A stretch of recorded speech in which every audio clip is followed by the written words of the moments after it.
All right, I wanted to give you a quick little preview of an actual mastermind session that we actually had. And this was a session that we interviewed a great entrepreneur, David Cummings, who actually built up Pardot, is a marketing automation software that actually sold it to Salesforce for $100 million.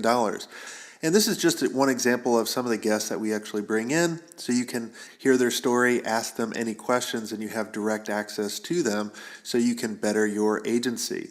Now, usually the format that we follow is this, where we meet every 2 weeks. We go over the wins, brief wins that you've had in the past 2 weeks. Everybody goes around for that. And then everybody goes around again to talk about the goals that they have before next time so the group can hold them accountable. And then we jump into an actual hot seat where we really focus on one particular agency owner and their biggest struggle, and the group helps them out. And the cool thing that happens is when you hear other people's challenges, you're like, oh, I didn't even know I had that challenge, but I do. And the group actually helps solve that. But let's get into a preview of the David Cummings interview that we did, and you'll hear the agency owners asking a lot of great questions that you can go ahead and benefit from. But let's get into it. Well, cool. Well, I have a bunch of hungry, awesome agency owners on the call. These guys are rock stars, and I'm excited to have you on, David, and share some insights of how you built Pardot and created that killer culture, because a lot of us are building the business. They have anywhere from, like I said, 2 to about 15 people, and they really want to get the key people. And, there was so many cool stats that you've built, at Pardot and Village and all that. But one of the coolest ones was I think you said you didn't have someone leave within 4 years. Is that right? Yeah, 5.5 years, we had 5 people total voluntarily leave. That's and we had crazy. over 100 employees at the end at time of sale. That's crazy. So I really want to understand and dive deep of, if you had to do it over again, what did you learn? What would you recommend to, the people on the call about, who to hire, where to hire them, how to build this killer culture? Because you guys had amazing benefits, but obviously you couldn't start with these amazing benefits. So, I'd love to understand that. And I prepped these guys. I was like, this is the dude that sold Pardot and created this great platform. And I mean, how many technology companies do you own right now, or you're a part of? Lead investor in 10. Okay. All right. And then we have 220 tech companies here in the Tech Village. That's sick. Yeah, if you guys make it to Yeah, we have 780 people in the building. Great. Yeah. Well, cool. Well, let's go ahead and dive into it. A lot of these guys have, hopefully a lot of questions for you, but, I'm going to go first. Tell us a little bit about, when you were building Pardot or any of these companies, what was the most important part in making sure you hired the right people, and how did you know who to hire? We had obviously a long learning process for what worked well and what didn't work well. And then once we were about 10 people, we sat down and did the Jim Collins good to great, built to last methodology, where we sat the managers around the table, 4 or 5 of us, and we said, for the employees in the company, including us, what are the key attributes or characteristics that best exemplify the business? And so we went around and we made a list of, the 2 or 3 employees that we thought best exemplified the culture. And then we came up with a list of a dozen different core values that represented those people. And then we whittled those core values down to 3 that we stuck by, the whole entire time, which are positive, self-starting, and supportive. So we really focused on the people side of the equation, the idea that it all starts with the employees. The employees are more important than the customers. The employees are more important than the investors. And so if we get the people side of the equation right, everything else will take care of itself. So two general things we had. One is be the best place to work and the best place to be a customer, using that to help in our decision-making process. Be the best place to work, best place to be a customer. And then from the people side of the equation, everything was centered around positive, self-starting, and supportive. And so we would do things like, instead of having annual reviews, we did a quarterly check-in, and it was a 360-degree review of sorts, but it had 4 simple questions. What did you accomplish last quarter? What are you going to accomplish this quarter? How can you improve? And how are you embodying the 3 people values: positive, self-starting, and supportive? And so for each of those 3 people values, they had to write an anecdote for the last quarter of how they embodied that value. So what did you do last quarter? What are you going to do this quarter? How can you improve? And how are you following the values? So those 4 questions in short answer form, and then filling it out for themselves as well as filling it out for their manager, and then doing one-on-ones every quarter, sitting down where the manager goes through it, the direct report goes through it, and then vice versa. And so that was one way that we did it. Another way that we did it is we had what's called culture check teams as part of the hiring process. So we'd bring in candidates, they'd go through the hiring manager, they'd go through the HR manager for the phone screen, they'd go through the hiring manager and 1 or 2 people in that department. And then they would go to a 2-person culture check team. We had 3 of the teams. So basically people that we thought could best both embody the culture and identify it. And so people that weren't even in the department, that didn't even have any of the domain expertise that the person was being hired for, as part of the culture check team, it was a required unanimous. So anybody at any time could say, no, they're not a good fit, and they wouldn't go on. So the culture check team would come in at the very end. And then after the culture check team would give a thumbs up, myself and Adam, the 2 co-founders, we would interview every single person, but only if they got thumbs up from everybody all the way through the process. And then we would assess them for culture fit, and only then would they get a job offer. So the first half of the interview process, was all about domain expertise and a little bit of culture fit. And the second half of the interview recruiting process was 100% culture fit, nothing to do with domain expertise. How many times would it make it to you or Adam, and you guys would say no? Early on, it would 50% of the time we would say no, and then the culture check teams would get a little bit better and a little bit better, and by the end, it was 10% of the time we'd say no, or even less. It got very rare as time went on. Now, were you ever in a point, especially early on, where you needed like a particular developer, and this person would have been a great for actually programming, but not a cultural fit? And did you take them on the early part? So we had that debate many, many times. And obviously the hiring manager with their own goals and their own requirements would typically be the one that would push the hardest if somebody was a fit from a domain expertise point of view, but not a fit from the culture side, because they wanted the work to get done. And so we viewed it as a checks and balances system. And so many times we turned down people that we would say that person could do that job and do a good job at it, but they're not a good culture fit. And so we had to turn them down. So that was earlier on, that was a bigger problem. But as we got bigger and as we got a bigger candidate pipeline, as we had better brand recognition, the filling of the more difficult positions wasn't nearly as trying. And then how did people hear about you in the very beginning? I mean, a lot of the people on the call right now, they're trying to get their name a little bit more well known. They're competing for the same kind of resource pool that the bigger guys are. So what can they do to really stand out there? I mean, what did you guys do? Early on, it was easy because most of the positions could be filled by referrals. So obviously word of mouth referrals for job candidates were the best, and for a number of different reasons. So when we were smaller, it was easier to fill positions by referrals. But then as we had to grow really fast, going from 40 people to 100 people in the matter of 18 months, we had to start doing more inorganic things. So we hired 2 full-time recruiters in-house. So recruiters just like but we actually brought them in-house as W-2 employees and gave them bonuses based on placement of candidates. So we brought recruiting in-house. We got a bunch of billboards around the city. So we got 5 billboards, mostly around the connector, the main interstates through Atlanta.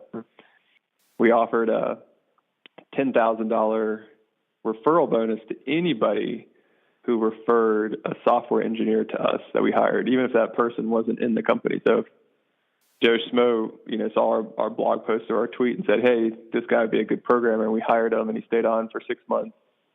Anybody who referred anybody that we hired that stayed on for 6 months as a software engineer, we paid $10,000. No questions asked, which is great to build buzz and word of mouth. And obviously it's less than what a recruiter costs, a third party recruiter. Oh, tell me about it. And it was great. And we did a $2,000 referral fee for any position in the company, regardless, whether it was a sales rep or a implementation coordinator or a marketing manager. So $2,000 across the board for any referral, and then $10,000 for any software engineer. Now they had to stay there for a certain time though, right? 6 months. Yep. Exactly. Okay. And did you ever calculate kind of what it cost to actually get someone up to speed, like where the break-even point is, where you actually start making money on an employee? No, we never looked at it that way because it was a product-based company, or software as a service. We really focused on the cost of customer acquisition one time relative to the annual recurring revenue for that customer, or for a customer in general. So our goal was to spend $1 up front to get $1 of annual recurring revenue. And so that was our metric that we focused on. So we didn't really look at the per employee in terms of productivity or ramp up. Great. What questions do you guys have? Everybody's on mute, so it may take them a second to unmute.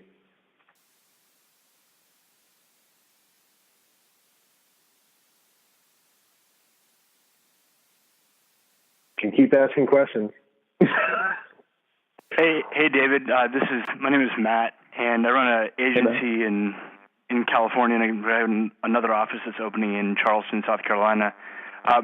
What kind of, a lot of the things that you were talking about with incentives and whatnot, they're pretty aggressive, and I think that maybe a lot of us are going to have trouble seeing how that works because we're not venture capital based. Yeah, at Pardot we didn't raise any money at all, so we didn't have any venture capital either. So that was all organic or self-funded and bootstrapped?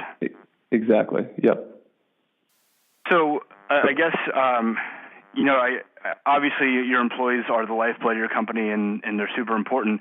So that's how you put the value on what it was worth to hire the right person and recruit the right people. Is that how you kind of looked at it? Yeah, we looked at it as the only thing that we could control, the only thing that was within our realm of influence was the people that we worked with. From a culture point of view, we couldn't control the weather, we couldn't control the government, we couldn't control our other competitors.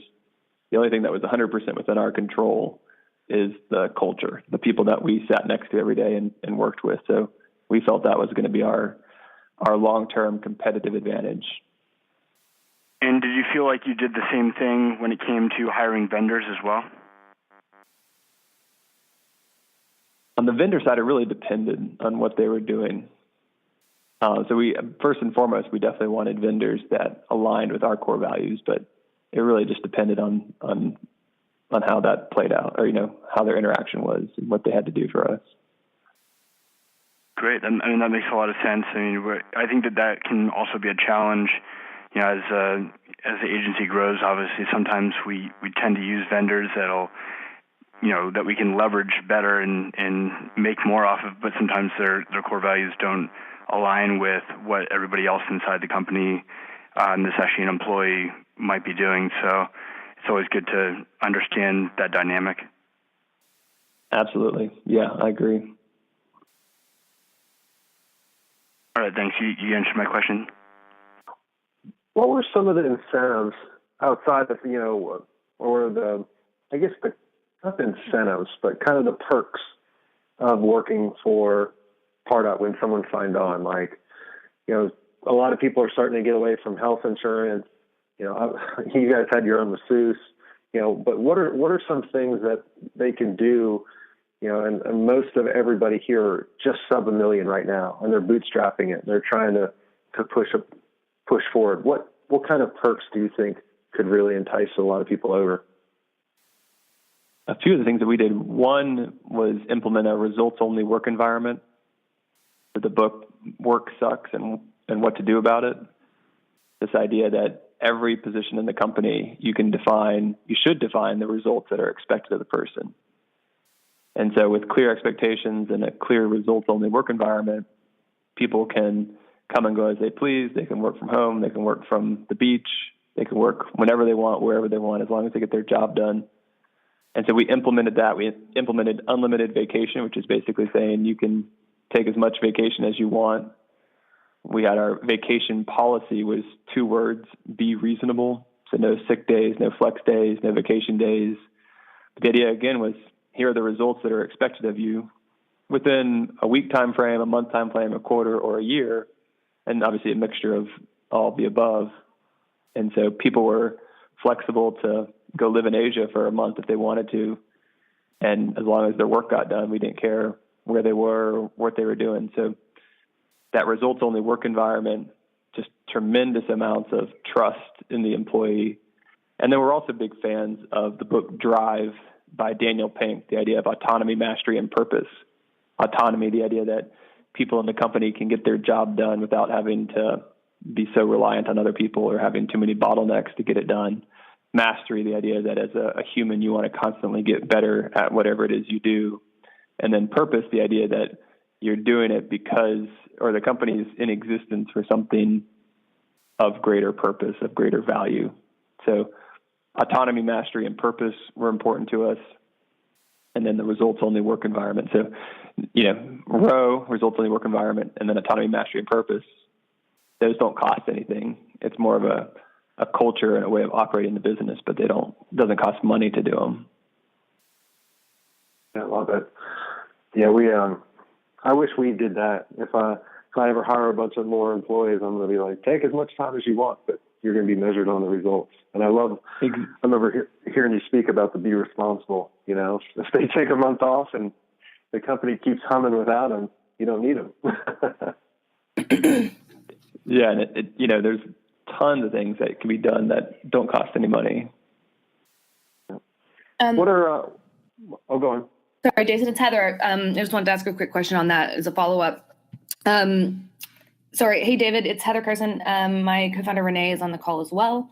We run a demand marketing agency in Canada focused on venture-backed startups. So all of our clients are startups, which is really cool because we get to work at cutting edge all the time.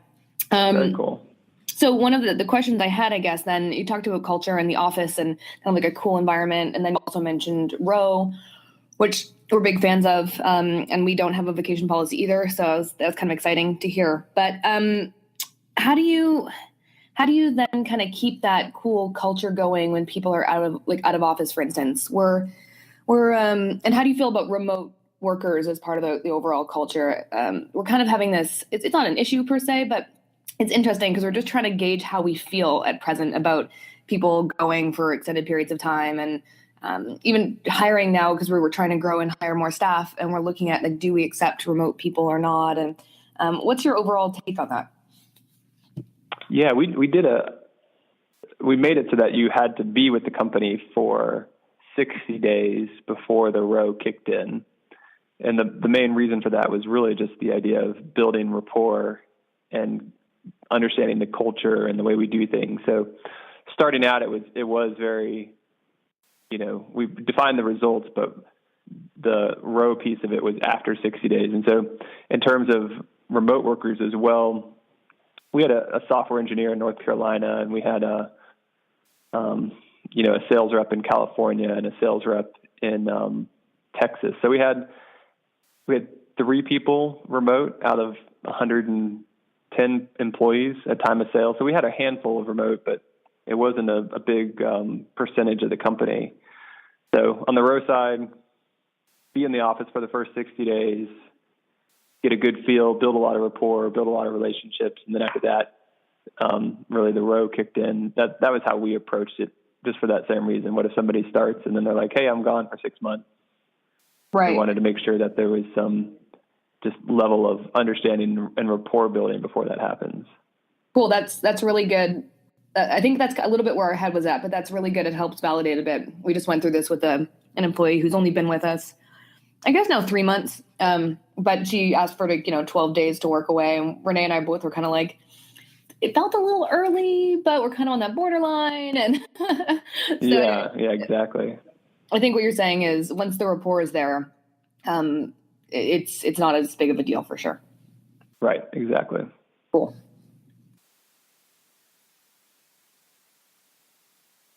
How did you do? You had a unique way of doing kind of like daily check-ins to understand, what challenges are in front of everybody. Can you talk a little bit about that, David? Yeah, we followed the Mastering the Rockefeller Habits from Vern Harnish, and so we're big fans of the daily check-in. So every morning we have a 9 a.m. scrum for every department in the company. So the way it would work is that 9 a.m. frontline, sales, marketing, services, support, operations, engineering would meet from 9 to 9:10, and then from 9:10 to 9:20, all of the managers would meet with their VPs. So again, sales, marketing, services, support, operations, engineering. And then from 9:20 to 9:30, I would meet with all of the VPs for each of the departments. And so we called it the company-wide bottom-up daily check-in. And the daily check-in was obviously just, what did you accomplish yesterday? What are you going to accomplish today? And are there any roadblocks? So by 9:30 a.m. every morning, myself as the CEO would know if there was any challenges or anything that was happening that I needed to pay attention to or that I could help contribute to. So a pyramid-like bottom-up, company-wide, but at the department level, and then managers and VPs, and then VPs and myself and my co-founder.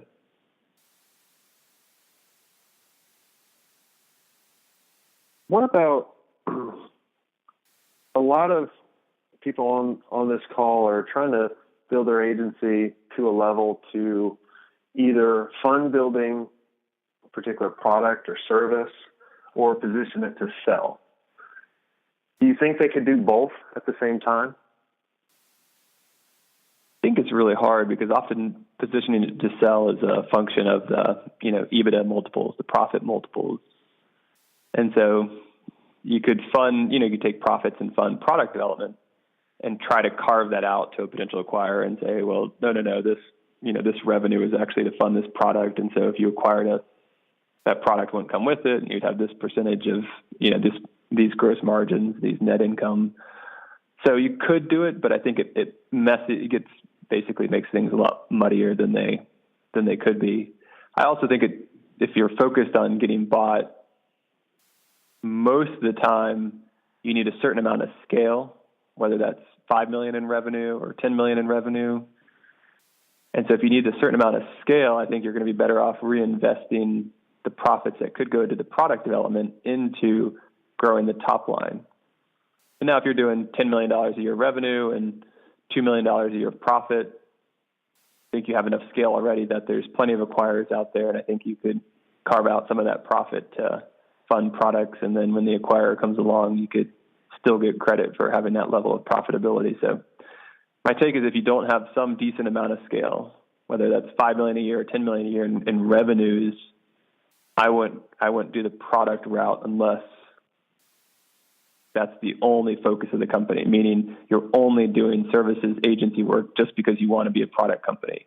But if you sort of want to be an agency and you sort of want to be a product company, I would just focus on the agency side until you have enough scale to be worthwhile to an acquirer. Does that answer make sense? Totally. Yeah. I mean, it all comes down to focus. Exactly. Us visionaries, we chase that shiny red ball, right? And we see that red ball, we're like, oh, we got to get that one, and then the blue one. So how did you stay focused? I mean, because you had Hand & Hill, you had Pardot, I think you had a couple other ones, that, and how did you stay focused down? I mean, you have so much to do. So what I do, and I still do today, is had the company-wide daily check-in, and I still do it today with my new company. And so I do that one last, and then I do a check-in right before the company one, where it's a check-in with the entrepreneurs that I'm the lead investor in. So now we do the company-wide check-in for my new company at 9:30, And then at 9:15 every day, we do the daily check-in with the entrepreneurs that I'm the lead investor in. So 9:15, I meet with a bunch of entrepreneurs and we do the same thing. What'd you do yesterday? What are you going to do today? Any roadblocks? And so it almost acts as like a little mini forum or a little mini mastermind group that just meets every day for 15 minutes. And it makes it easy because we're all in the same building. You know, we got a 100,000 square foot tech entrepreneurship center with hundreds of companies in it. And so we're all in the same building, and that makes it easy to do that 9:15 entrepreneur to entrepreneur check-in. And then at 9:30 every day, I check in with my company. Great. And you're a workaholic, aren't you? I'd say 55 to 65 hours a week. So it depends whose, definition. Yeah. And you didn't take any time off when you signed, because I remember you in our office the day after. Yeah, no time off at all. Zero. That's great. What if they're trying to, let's say they go, okay, I'm going to listen to David, I'm going to focus on positioning this agency to sell one day, and we're right around the million mark, right? What do you think the numbers need to be for them to, look attractive to someone, both on maybe on the profit margins or EBITDA or gross? And what do you think, as like obviously you've done this a lot, or you've seen this a lot, what do you think they need to do? Like, what are some of the steps? I think most buyers are driven by multiples of profit, right? So my guess is you need some scale, right? So you need some level of size if you're going to get bought by a more strategic buyer. A strategic buyer would be like one of the WPP or one of the big agencies that has bought a number of digital agencies over the years. So typically those guys will buy companies for the 6 to 8 times EBITDA if you have at least $5 million in revenue, if not $10 million. So they want bigger acquisitions to be worthwhile. And then obviously, Jason, you can talk to it better than I can. For the companies that are below $5 million in revenue, it's usually going to be another agency that buys them or another company that buys them as a tuck-in. And so it's going to be a little bit different parameters as opposed to the behemoth agency buying them. So, but my take is really just to focus on building a great agency and then, building a business to last with a long-term horizon, and then opportunities will arise. And do you, I know when you got acquired, you didn't go with the company, which is brilliant. I applaud you for that. I did. Mistake. So how do you do that? That one was lucky in that I had a co-founder that wanted to stay on and wanted to run the division for the acquiring company. And so with Adam, it just made it easy that he was going to run the business and that they didn't need me. So really it just worked out well in that regard. So yeah, sold the company, got the big wire transfer, and then had no earnout and had no employment agreement. How did you do without an earnout? Just they wanted us that bad, I guess. That's awesome. From a time point of view, I actually have to run to a 3:00 call, but it was great talking today, and it was great answering questions. Perfect. Well, I do appreciate it, David. You gave a lot of insights to everybody, and go do your daily check-ins. All right. You guys have a good one. Thanks, David. Thank you. All right, what a great interview. Hopefully you got a good snapshot of what the mastermind is about. Sometimes I will bring in guests, but most of the time, like I said, we'll go over your wins since last time, your goals, and then we'll have a hot seat. So this was a little different, but it was such a good interview. I wanted to make sure you guys benefit from it. So if you think the Agency Mastermind is for you and you would benefit and you want to be up to speed on the best practices of agency owners, go to jasonswank.com/mastermind and apply. And we'll chat soon.